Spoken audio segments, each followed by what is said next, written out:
পাকিস্তান প্রথমে ব্যাটিং করে 212 রান করলো 8 উইকেটে এবং শ্রীলঙ্কাকে 213 রানে টার্গেট দিল।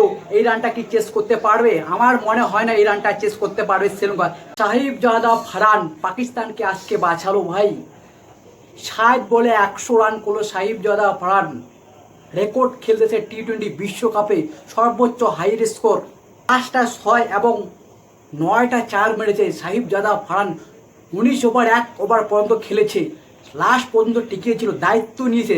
সালমান আলী আঘাত থেকেও খুব দায়িত্ব নিয়ে খেলেছে এই প্লেয়ারটা এবং পাকিস্তানকে জীবিত রেখেছে এই প্লেয়ারটা। এবং আজকে ফাকার জামান রেকর্ড খেলেছে, 42 বলে 84 রান করেছে। আজকে ওপেনিংটা খুব ভালো করেছে। আসল ওপেনিং জুটি এতদিন থেকে ফাকার জামানকে কোথায় রেখেছে? বসিয়ে রেখেছে পাকিস্তান ব্যাটসম্যান।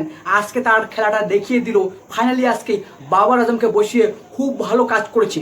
বাবর আজম তো কোনো ফর্মে নেই, যার ফর্মে ছিল ফাকার জামানকে অনেক দেরি হয়ে গেছে বস। সালমান আলী আগা এত ঘাটিয়া খেলেছে আজকে, 2 বলে 0 রান, 1 রানও করতে পারে না এই সালমান আলী আগা।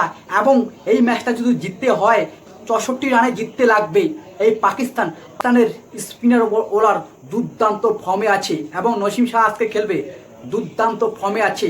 শাহিন শাহ আফ্রিদি, উসমান তারিক, এদের কাছে কিন্তু অনেক স্পিনার বোলার আছে, হয়তো আজকে জিততেও পারে এই পাকিস্তান। 3 ওভারে 212 রান করলো পাকিস্তান 8 উইকেটে। এই রানটা কি চেস করতে পারবে শ্রীলঙ্কা? আমার মনে হয় না শ্রীলঙ্কা এই রানটা চেস করতে পারবে।